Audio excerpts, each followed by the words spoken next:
Soyez les bienvenus au nom du Dieu 3 fois saint.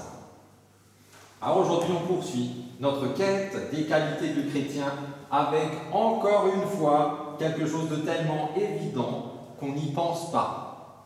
On ne sait même pas que c'est une qualité du chrétien, je vous la donne. Le chrétien est doué de prière. Je vous sens un peu déçu. Non. Vous attendiez peut-être à quelque chose de plus surprenant, de plus fou, en tout cas de moins évident, parce que la prière, pour nous, c'est clair, hein, c'est évident, c'est la base de notre foi.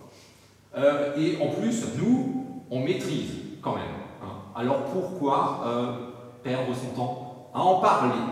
Je suis d'accord avec vous, mais comme je n'ai rien préparé d'autre, je vous demanderai de faire un petit effort, d'être sympathique et de faire comme si vous appreniez quelque chose. On est bon? On est bon. Hein. Alors poursuivons. Luther disait chanter, je ne suis même plus sûr que ce soit Luther, c'était peut-être Augustin, mais Luther a repris, chanter c'est prier 2 fois. Donc chantons. Le premier chant, ô Seigneur, je viens vers toi, il y a 4 strophes.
pour prier ensemble avec les mots du psalmiste au psaume 32. Heureux celui dont la transgression est pardonnée, celui dont le péché est couvert. Tant que je gardais le silence, mes os se consumaient, je gémissais sans cesse. Je t'ai fait connaître mon péché, je n'ai pas couvert ma faute. Et toi, tu as pardonné ma faute, tu as pardonné mon péché. Voilà pourquoi tous les fidèles devraient adresser leurs prières quand ils découvrent leurs fautes. Si le danger menace de les submerger, ils resteront hors d'atteinte. Seigneur, tu es un abri pour moi, tu me préserves de la détresse. Je crierai ma joie par la protection du tout. Que le Seigneur soit votre joie, vous les fidèles. Émerveillez-vous, criez votre joie, vous dont le cœur est libre. Chantons gloire au Dieu trois fois saint. Ihr seid dem Vater.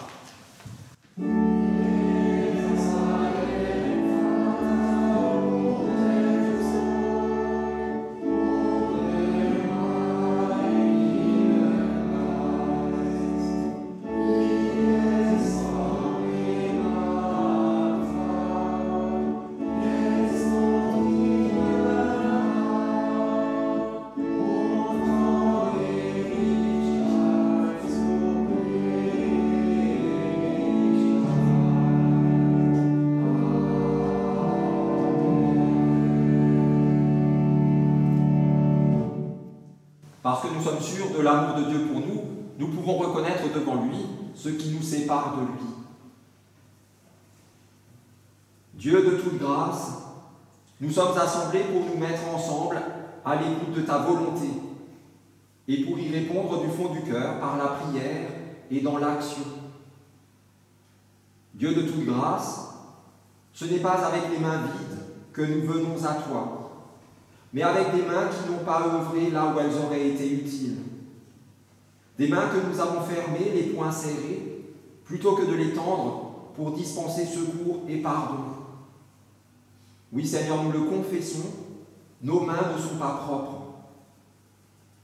Et si cette réalité nous déprime, et si nous ne comprenons pas pourquoi nous n'avons pas réussi à marcher dans tes voies, nous savons que la solution à notre faiblesse se trouve en toi. C'est pourquoi nous t'en prions humblement. Donne-nous ta parole libératrice de pardon. Herr, erbarme dich.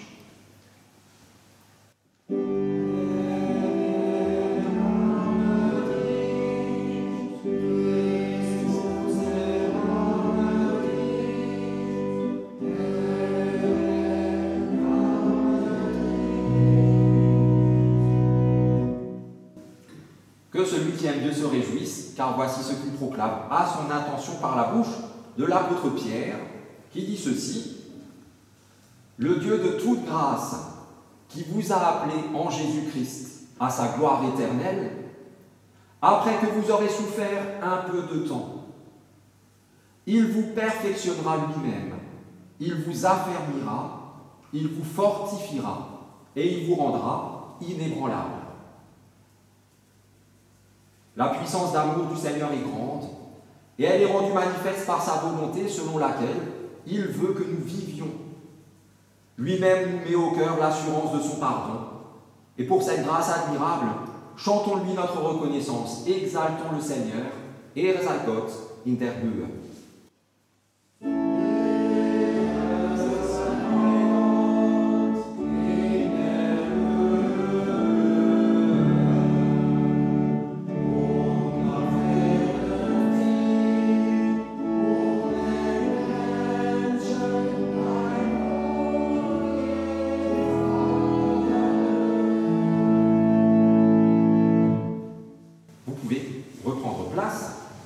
Et avant d'entendre la première lecture pour ce matin, nous prions pour que ces paroles deviennent pour nous paroles de vie.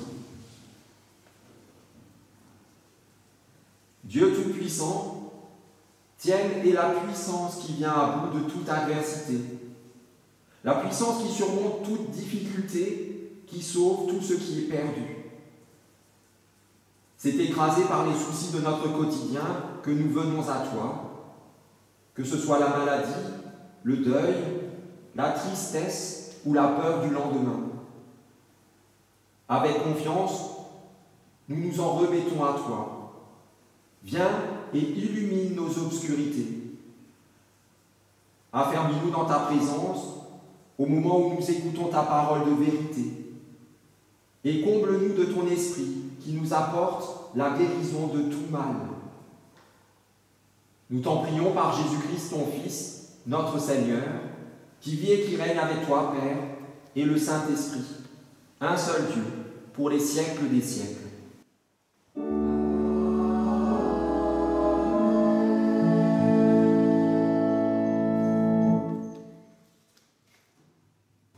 La première lecture est tirée de la lettre de Jacques. Alors on a déjà évoqué Luther au début. Pour Luther, la lettre de Jacques aurait très bien pu ne pas être dans la Bible, ça ne l'aurait pas dérangé. À un moment même, il l'appelle la lettre de paille, juste bonne à être brûlée. Voilà. Mais ce n'est pas lui qui a décidé, donc on l'a. Et on entend ceci au chapitre 5. Quelqu'un parmi vous est-il dans la souffrance? Qu'il prie. Quelqu'un est-il dans la joie? Qu'il chante. Quelqu'un parmi vous est-il malade? Qu'il appelle les anciens de l'Église et que ceux-ci prient pour lui, en faisant sur lui une application d'huile au nom du Seigneur. Le souhait de la foi sauvera le malade, et le Seigneur le relèvera. S'il a commis des péchés, il lui sera pardonné. Reconnaissez donc vos péchés les uns devant les autres, et souhaitez-vous du bien les uns aux autres, pour que vous soyez guéris. La prière du juste, mise en œuvre, a beaucoup de force.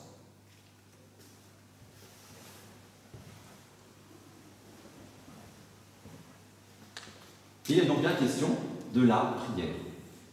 Et on chante, alors pour les francophones, Ich bete an die Macht der Liebe,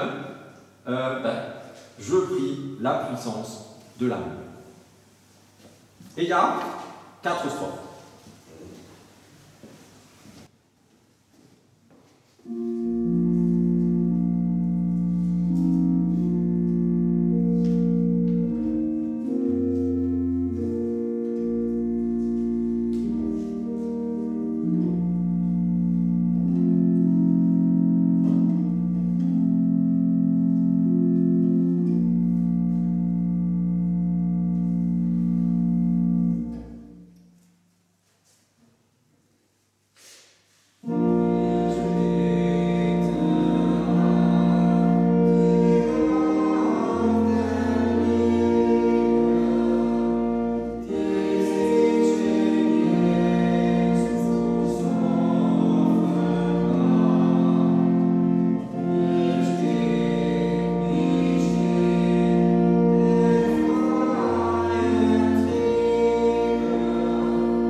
faut entendre tout d'abord le mot d'ordre du jour, le verset auquel nous sommes confiés, qui a surpris les catéchumènes hier, parce que si prier est une évidence, ce verset-là, ce que dit ce verset, est tellement logique que là aussi, on se demande pourquoi le dire. Jérémie 17, verset 14. « Guéris-moi, Seigneur, et je serai guéri. Sauve-moi, et je serai sauvé. » Acclamons l'Évangile en chantant « Alléluia ».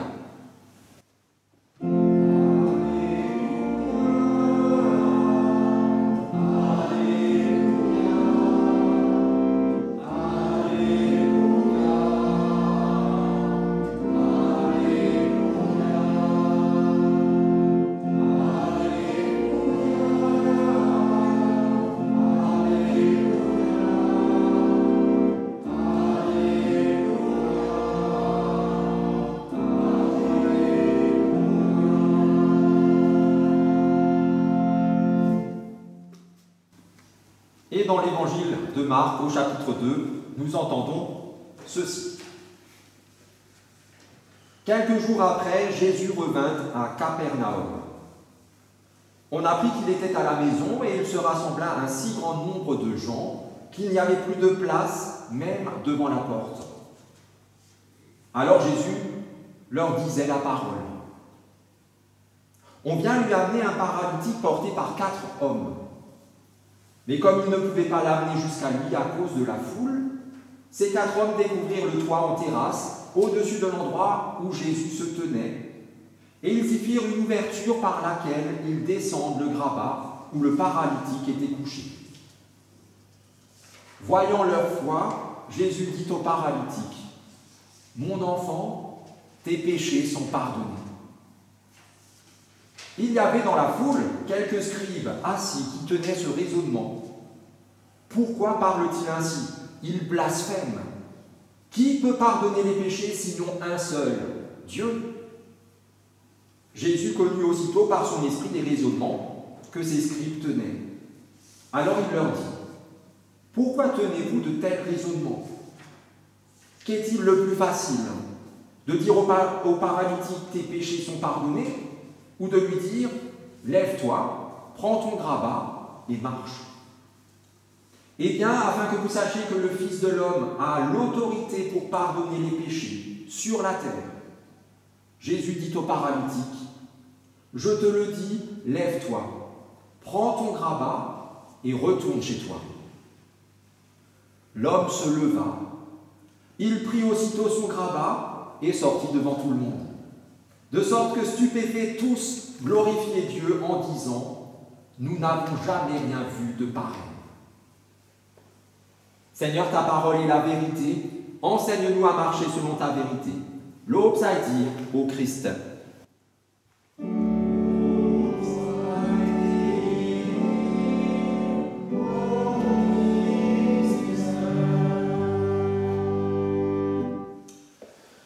Voici la question du jour. Diriez-vous que la prière est efficace? Oui. Oui. Sous condition. Oui. Avez-vous senti que cette question est un piège? Non. Vous ne l'avez pas senti. Mais ce n'est pas grave. Nous sommes nous nous apprécions. Alors le piège est gentil. Hein. Cette question est un piège parce qu'on est obligé de répondre oui. Oui, on est obligé. Après, on peut mettre des conditions expliquées. Ça, c'est très bien. Mais si on répond par oui ou par non, on est obligé de répondre oui parce que, on l'a dit au début, la prière est une base de notre foi, du chrétien. Une base pas solide. À quoi ça sert? C'est pas possible, ça n'existe pas. Ou alors ça mène droit à quoi? À la catastrophe. Si la prière est effectivement une base, il faut que nous répondions oui à cette question. La prière est efficace. Si elle n'est pas efficace, à quoi ça sert de prier? Le piège de cette question, comme on est obligé de répondre oui, c'est que ça suscite ensuite une autre question. Comment est-elle efficace, cette prière? La prière est efficace, aucun doute là-dessus. Comment l'est-elle? Qu'est-ce que ça signifie quand on dit que la prière est efficace? Est-ce que efficace, c'est synonyme de exaucement? Ah non! Ouais, déjà la réponse c'est plus oui. Là maintenant du coup c'est non. Est-ce qu'une prière qui a marché, c'est forcément une prière à laquelle on a eu la réponse qu'on attendait? Là on est de nouveau tous relativement d'accord. Non. Parce qu'on a quand même clairement tous en tête l'une ou l'autre prière qui n'a pas été exaucée de la manière dont on l'attendait, dont on le souhaitait. Si jamais vous disiez non à cette phrase-là, que vous n'avez jamais été frustré par aucune de vos prières, je vous dirais c'est que vous ne priez pas souvent. Un exemple très simple, vous avez déjà prié pour la paix, c'est sûr. Ça fait 2000 ans que les chrétiens prient pour la paix. Et vous voyez où on en est? On en est loin. Encore 2000 ans peut-être? Ça suffit sans doute pas. Alors, ou alors plutôt, vous êtes comme moi. Moi, au niveau prière, ça va. Non, ça va. J'ai zéro frustration au niveau prière parce que j'ai 100% de réussite. Ça, heureusement vous êtes assis, hein. Clairement. Mon secret, vous voulez connaître mon secret? Ben, je n'ai prié qu'une fois et ça a marché. J'ai prié une fois, j'ai été exaucé. 1 sur 1, 100%. Monsieur le prof de maths, c'est ça. Voilà. Et depuis, je ne prie plus. Je reste sur une victoire. 100% de réussite. Qui a ça? Quasiment que moi. Alors évidemment, c'est une blague. Hein. Si, c'était pas la peine de le préciser, je sais. Si efficacité signifie exaucement de la manière que je veux, alors moi, je tends, encore un truc mathématique, je tends vraiment vers 0% de satisfaction, de 0% de réussite, presque 100% de frustration, presque. Et pourtant, qui d'entre nous n'a jamais entendu quelqu'un lui dire qu'il a perdu la foi? Justement parce qu'une de ses prières, peut-être la seule de toute sa vie, peut-être pas, cette prière-là n'a pas été exaucée de la manière dont il l'attendait. Du coup, j'ai plus la foi. Pour une fois que je prie, il n'y a pas la réponse que j'attends. Alors ça, c'est vraiment pas de bol, vraiment, mais au moins, ça me prouve, c'est la preuve que la prière, ça ne marche pas. J'ai prié une fois, pas la réponse. Voilà. Parce que comme dans tous les domaines, quand ça ne marche pas comme on voudrait, ici c'est quand la prière n'est pas exaucée comme on l'espérait ou comme on l'attendait, alors on veut savoir pourquoi ça n'a pas marché. On m'a dit que ça marchait. J'essaye, ça ne marche pas, mais moi j'ai le droit, aujourd'hui on a tous les droits, on a quasiment que des droits tous. Hein. Moi j'ai le droit d'avoir la bonne réponse à ma prière, même si je ne prie pas souvent, même si je n'y crois pas complètement quand je prie, j'ai le droit d'avoir la réponse que je veux. Et puis alors, si ça ne marche pas, on exige de savoir à qui la faute. C'est important de pouvoir mettre la faute sur quelqu'un. Il y a un responsable à cet échec, alors je veux savoir qui. Et là aussi, à cette question, qui est responsable de cet échec? Il n'y en a pas forcément de réponse, ou en tout cas pas celle qu'on attend. Alors on trouve nous-mêmes un responsable. On est quand même doué pour se défausser. Hein. C'est un peu une spécialité humaine. Le plus évident des responsables automatiques qu'on trouve facilement, c'est Dieu. Mais c'est lui compris. Et il ne répond pas de la façon dont on souhaite. J'ai prié Dieu. Il ne m'a pas exaucé comme je voulais. C'est tout simplement parce qu'il n'existe pas. C'est tellement simple. C'est évident. Et ça aussi, on l'a entendu tous des millions de fois. C'est le raisonnement typique de ceux qui n'ont pas la foi. Maintenant, quand tu pries, ça ne marche pas. C'est évident. Dieu n'existe pas. Efficace, ça ne veut pas dire qu'il y a du résultat. Ouais. Non. Efficace, ça ne veut pas dire qu'il y a du résultat. Si, efficace, ça veut dire qu'il y a du résultat. mais pas forcément... Mais pas celui que moi je veux. Ouais. Quel résultat? Ça c'est plus tard. On y arrive. Mais c'est vrai, c'est ça. Quel résultat? Revenons à cette mise en cause de Dieu. J'ai dit que c'était le truc de ceux qui n'ont pas la foi. Malheureusement, disons que ça c'est normal, mais malheureusement c'est aussi un petit peu le cas de ceux qui ont la foi. Et là c'est beaucoup plus grave pour nous, parce qu'il faut avouer, avouons-le, hein, on est entre nous, avouons-le. Dieu est aussi notre bouc émissaire.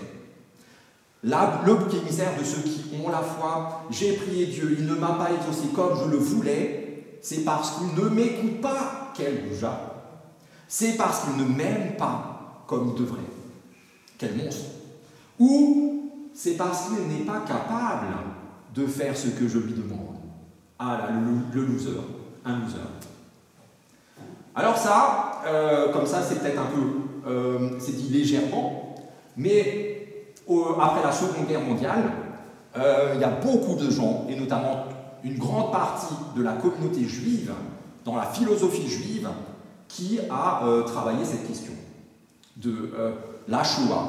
Si Dieu est bon et qu'il nous aime, et qu'il est amour, comment la Shoah est-elle possible? Et si la Shoah est effectivement arrivée, c'est que soit il n'est pas bon, ou pas entièrement bon, soit il n'aime pas, faux, soit il n'est pas tout-puissant. Bon, amour et toute-puissance. Soit il nous aime vraiment, mais il ne peut pas nous aider. Soit il peut nous aider, il ne le fait pas, c'est qu'il ne nous aime pas. Ça, c'est sorti très fortement après la Seconde Guerre mondiale, à raison. Parce que ce n'est pas un raisonnement complètement bête, absolument pas. Mais on verra tout à l'heure, un peu plus loin encore, que pour les chrétiens, ce raisonnement, on ne peut pas le tenir jusqu'au bout. Jusqu'à un certain point, oui, logiquement, ouais, on peut comprendre, on peut y réfléchir, mais jusqu'au bout, il ne tient pas. Soulignons encore un autre bouc émissaire classique pour les chrétiens, ben c'est la foi. Et là aussi, il faut préciser, la foi de l'autre qui est en question. Pourquoi ça ne marche pas? Mais c'est la foi de l'autre. Si c'est moi qui prie pour la guérison d'un malade, et que ce malade ne guérit pas, qu'est-ce que je vais dire? Il n'a pas assez cru en ma prière et ma capacité à prier pour lui. Ou alors c'est son péché qui est trop important. Ou alors, comme je le connais, c'est les deux. Il a une toute petite foi et un gros péché. Si ça ne marche pas, c'est de sa faute. Mais si c'est moi qui suis malade, et que les autres prient pour moi, et que je ne suis pas moi guéri, c'est leur foi à eux, c'est toujours pas la mienne. Non, moi j'ai suffisamment la foi, etc. Mais eux, ils ont une toute petite foi, pas assez. Ils ont prié, mais ils n'y croyaient pas, pas assez. Ou alors c'est leur péché qui est trop gros. Et d'ailleurs, je les connais. Ils ont une toute petite foi. Et alors, des péchés mais monstrueux. C'est normal que ça ne marche pas. C'est de leur faute. On voit tout de suite, je vois à vos visages, que vous sentez que ce système de raisonnement est pervers. Et c'est tellement flagrant qu'on préfère bannir cet élément de notre théologie. À cause des abus, quand on accuse toujours les autres, eh bien on s'interdit de penser que la foi est le critère pour être entendu par Dieu. Le critère de la foi, le critère de la prière, c'est la foi. Mais comme on rejette toujours la faute sur la foi de l'autre, alors le plus simple, c'est qu'on laisse tomber aussi cette réalité. Et pourtant, c'est ce que Jésus fait. Tout au long des évangiles, il pose comme critère de la prière la foi. Il pose le critère de la vie, le critère de notre vie, c'est la foi. La prière fait partie de la vie. Le critère pour dire si c'est une bonne ou une mauvaise prière, c'est la foi. Parce que c'est vrai, il y a de bonnes et de mauvaises prières. C'est un peu trop binaire. Tant pis, c'est vrai. Jésus le fait. Quand ses disciples n'arrivent pas à chasser le démon l'esprit mauvais qui maintient captif dans ses liens un jeune garçon, ses disciples, on leur amène ce garçon, ils prient pour lui, ils prient, comme Jésus leur a dit, priez et délivrez, guérissez les malades, etc. et celui-là, ils n'arrivent pas. Jésus leur dit, gens de peu de foi, combien de temps serai-je avec vous? Si vous aviez de la foi gros comme un grain de moutarde, mais non seulement ce jeune aurait été délivré, mais vous auriez déplacé des montagnes, il y aurait la paix dans le monde. Jésus le dit à chaque fois, ces mots, genre de peu de foi, quand il calme la tempête, lui qui dort tranquillement sur la barque, hein, tout le monde s'affole, il se réveille, il dit, mais vous n'avez toujours pas encore la foi? Tais-toi. Hop, c'est réglé. Quand Pierre marche sur l'eau, un pas et demi et il coule, tu n'as toujours pas confiance en moi? Tu n'as toujours pas la foi? Monte sur le bateau. Quand il a nourri 5000 personnes et 4000 à un autre moment, et qu'on lui demande, quand il parle du pain de la vie, mais c'est quoi ce pain? Et vous n'avez toujours encore rien compris. Etc., etc. Jésus le fait, il jauge et il juge notre foi, notre prière. Mais en fait, lui, il a le droit. Parce qu'il sait de quoi il parle. Nous, on ne peut pas jauger et juger ce qu'on ne voit pas. Ça se passe à l'intérieur des autres. On ne peut pas juger pour les autres. Si on ne peut pas juger pour les autres, on peut et on doit le faire pour soi. Parce que ce qu'il y a dans nous, en nous, ça on sait. La seule chose qu'on ait le droit et qu'on doit même jauger et juger, c'est notre propre foi, pas celle des autres. Il faut que je m'occupe d'abord de mon propre manque de foi, de ma propre défaillance, alors ce ne sera plus un écueil pour la prière, pour quelqu'un d'autre. Alors je pourrais prier pour les autres, avec le résultat qui sera le résultat, mais en tout cas ce n'est pas ma propre foi qui va poser problème. Si bien que la bonne question, ce n'est pas de savoir si la prière est efficace, on peut laisser tomber ça, ni même quelle prière est efficace, la bonne question à se poser c'est quelle prière est agréable à Dieu? Qu'est-ce qui plaît à Dieu? Comme dit, il y a de bonnes et de mauvaises prières. La bonne prière, ce n'est pas celle qui est exaucée de la façon dont on voudrait. Et la mauvaise, celle qui ne marche pas. La bonne prière, c'est celle qui plaît à Dieu. Jésus le montre clairement quand il raconte la parabole des deux hommes qui montent au temple pour prier. Il y en a un, c'est un pharisien. Plus propre que lui, humainement parlant dans la foi, il n'y a pas. C'était les champions de la foi juive à l'époque. Il est au temple et il frime devant les hommes, au milieu du temple, et devant Dieu. Je suis merveilleux. Merci Dieu de m'avoir fait aussi merveilleux. Et surtout merci de ne m'avoir pas fait aussi minable que le gars là dans l'ombre. Et bien ce pharisien, tellement beau, tellement propre sur lui, il est rentré chez lui, autant pécheur qu'avant, voire pire. Et l'autre, qui justement sur qui il tapait, était un publicain, un collecteur des taxes, d'impôts, qui était banni de la société en quelque sorte. Et bien lui, sa prière, elle était humble et dans la repentance. Et Jésus dit, lui, quand il est rentré à la maison, il était pardonné par Dieu. Le résultat était là. Il s'y attendait. Dans son cœur, je pense, ce collecteur de taxes, il ne s'attendait pas à être pardonné. Il y croyait sans doute même pas. Dieu ne peut pas me pardonner. Et bien Dieu l'a fait. Alors que l'autre, il était sûr d'être juste. Et bien non. Alors avant de donner quelques éléments plus concrets sur ce qui est une bonne prière, hein, cette prière qui plaît à Dieu, on va encore démolir ensemble ces remises en question de l'amour et de la puissance de Dieu, hein, le truc qui a été mis en question fortement après la Seconde Guerre mondiale, et de la qualité de la foi de l'autre comme critère pour dire si c'est une bonne prière ou pas. Des réflexions qui sont indignes des chrétiens que nous sommes. Et on va le faire avec le meilleur exemple qui soit. Et c'est le meilleur exemple qui soit, c'est Jésus. Elle l'a dit pour tout le monde. C'est ça. Jésus, meilleur exemple. Dans le jardin de Gethsémanée, vous vous souvenez tous de tout ce qui se passe dans ce jardin. Il vient de prendre son dernier repas avec ses meilleurs amis. Judas vient de sortir pour plus tard le livrer. Et là maintenant, il va avec quelques-uns dans le jardin de Gethsémanée pour prier. Et là, il prie. Que prie-t-il? Par 3 fois, il implore Dieu de lui épargner toute la souffrance qui l'attend. il implore Dieu, Jésus lui-même implore Dieu d'être, par 3 fois, que Dieu lui épargne cette souffrance. Et il est tellement dans l'angoisse que, je ne sais plus quel évangile, peut-être Jean, nous dit qu'il transpire, il sue des gouttes de sang, tellement son âme est à l'agonie. Jésus, c'est dire combien il a besoin d'être délivré. Jésus, le Fils de Dieu. Et qu'arrive-t-il? Quelques heures plus tard, il meurt crucifié. Question. Jésus manquait-il de foi? N'avait-il pas la foi aussi gros qu'un grain de moutarde, comme il le disait aux autres? On ne peut pas dire ça. Ou Dieu n'a-t-il pas accompli le plus grand miracle qui soit, 3 jours plus tard, en le réveillant d'entre les morts?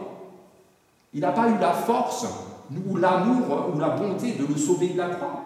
Mais derrière, est-ce qu'il n'a pas sauvé le monde entier par cette horreur, par cette croix? Par 3 fois, Jésus a imploré Dieu, mais à chaque fois, il l'a laissé lui, seul, souverain, sur la prière et dans la gestion de sa destinée. Père, si tu peux m'épargner tout ça, fais-le. Mais pas comme moi je veux, comme toi tu veux. C'est ta volonté. Moi, je vais le chemin que tu me dis. Dans la prière, on ne se confie plus que en soi. Nous, quand on prie, beaucoup trop souvent, on fait, on agit. C'est nous qui faisons la prière, et notre prière, on la fait tellement bien que forcément, il doit y avoir le résultat, un résultat, et le résultat qu'on attend, parce que c'est nous qui faisons. Ça, c'est l'humain. Mais dans la prière qui est agréée par Dieu, qui plaît à Dieu, c'est quand finalement, on s'abandonne à lui. Non pas comme moi je veux. Tu sais déjà tout. Je te livre ce que j'ai sur mon cœur. Voilà mon cœur. À toi de jouer. La seule prière valide, valable, agréable et agréée par Dieu, c'est la prière de la foi. La confiance en Dieu. Comme un enfant se confie à ses parents. C'est toujours le meilleur exemple que j'ai. Tu as des trucs, tu fais confiance. Alors, pour paraphraser l'apôtre Paul, nous, dans la prière, on devrait dire « Ce n'est plus moi qui prie, c'est Christ qui prie en moi. » Parce que la prière du Christ, elle est bonne. Les nôtres, pas toujours. La prière du chrétien, c'est une prière constante. Pas juste matin, midi et soir. Pas juste le dimanche matin. Pas juste une fois par mois. La prière, c'est un état d'âme. Ainsi, la bonne prière, 5 choses à dire sur cette bonne prière. Elle est tout d'abord louange. On devrait commencer toujours par ça. Quelques mots, une phrase, 10 secondes. Louer Dieu dès le début. Père céleste, créateur du ciel et de la terre, etc. Louange. Que notre prière dise toujours en premier lieu combien Dieu est grand et merveilleux. Combien nous le remercions pour qui il est et ce qu'il fait pour nous. Combien nous sommes heureux que ce soit lui, notre Dieu. C'est le premier pas, toujours. La bonne prière, ensuite, est confession et repentance. Parce que si lui est grand, nous sommes petits. Et plus nous le voyons grand, plus nous devrions nous voir petits. Que notre prière, toujours dans un deuxième temps, nous place tels que nous sommes devant Dieu. Pour reconnaître notre besoin de son secours. Ce n'est pas notre prière qui nous sauve. Nous prions et il nous sauve. Troisième mouvement dans la prière, et ça c'est maintenant 20 secondes de prière. La bonne prière est écoute et méditation. Ce n'est pas un monologue. On ne lui assène pas notre liste de courses. Hop, il faut écouter. C'est un dialogue, on prie. Que notre prière, toujours dans ce troisième temps, implore le don de l'Esprit. Pour que Dieu soit présent en nous.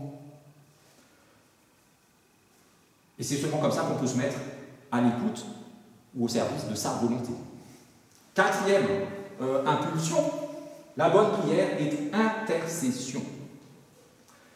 Que notre prière, toujours, dans ce quatrième temps, retrousse ses manches et prie pour le monde.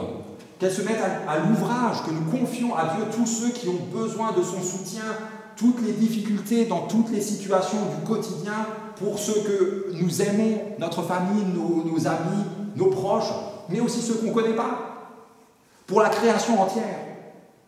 Et si on a encore un peu d'énergie, on pourra penser à soi. Après. On commence toujours par nous, dès le début. Dans les situations de crise, aucun souci.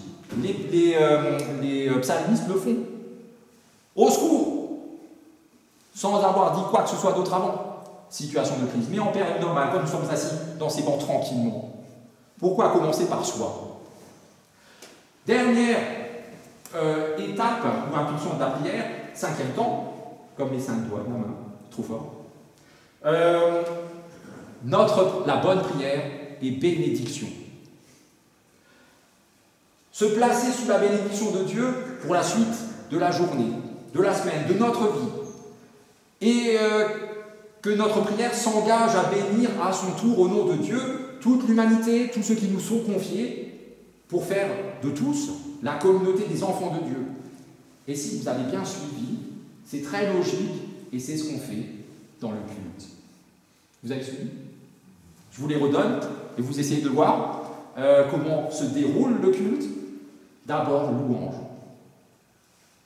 chant et psaume. Ensuite, confession et repentance. Confession des péchés. Écoute et méditation. Ce qu'on est en train de faire. Intercession. Ce qu'on va faire après le 3e chant. On va prier pour les autres. Et en dernier lieu, avant de partir de nouveau affronter la vie, la réalité, bénédiction de Dieu. La prière est un culte, le culte est une prière. C'est une telle prière que nous devons, et surtout que nous pouvons avoir dans notre vie de foi. Une prière qui en tout lieu et en tout temps, et ce que je viens de dire en fait, louange, repentance, méditation, intercession, bénédiction. Et si c'est bien là, finalement, ce que nous demandons à Dieu, il ne manquera pas de l'exaucer, exactement comme on le lui demande. Ça, c'est sûr qu'on l'aura, exactement comme on veut. Et de nous accorder avec son esprit ce que nos cœurs désirent. Si c'est bien là, ce que nos cœurs désirent. Amen.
pour justement prier les uns avec et pour les autres.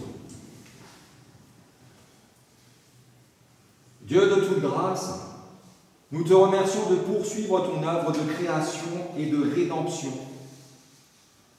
Dans ton amour, renouvelle nos vies et fais-nous goûter aux prémices de ton éternité. Rends-nous actifs dans notre petit monde. Renforce notre confiance en ton secours. Porte-nous par la bonté de tes dons pour que ta lumière rayonne à travers nous. Nous te prions pour tous ceux qui portent des responsabilités dans notre Église, dans notre pays, dans le monde. Donne-leur la sagesse et la bonté nécessaires pour prendre les bonnes décisions et faire cesser les horreurs et les guerres abominables et absurdes. Nous te prions pour tous ceux qui ne trouvent plus de sens à leur vie, pour tous ceux qui se demandent pourquoi la maladie les frappe, pour les mourants qui ont peur de ne pas être trouvés dignes de ta grâce, pour tous les affligés qui n'ont plus aucun sujet de joie, pour ceux qui ont détruit la vie de quelqu'un d'autre. À tous, envoie ta lumière de vérité, pour qu'ils puissent reconnaître combien leur vie est elle aussi un don dispensé par ta main. Pour nous-mêmes, nous te prions. Donne-nous le courage d'être des témoins de ton amour dans l'accueil fraternel. Donne-nous la force de placer notre confiance tout entière en toi. Donne-nous le renouvellement de nos vies par ton esprit et la joie d'être à tout instant en ta présence. Toi qui prends soin de nous comme un père prend soin de ses enfants, toi qui fais de nous les enfants du seul vrai Dieu, nous te prions avec les paroles que tu nous as toi-même enseignées. Notre Père, qui es aux cieux, que ton nom soit sanctifié, que ton règne vienne, que ta volonté soit faite sur la terre comme au ciel. Donne-nous aujourd'hui notre pain de ce jour. Pardonne-nous nos offenses, comme nous pardonnons aussi à ceux qui nous ont offensés. Et ne nous présente pas en tentation, mais délivre-nous du mal. Car c'est la toi qui le règne,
Allons dans cette journée et dans nos vies, encouragés et affermis par cette proclamation de foi de l'apôtre Pierre, qui, devant ses accusateurs, dit ceci.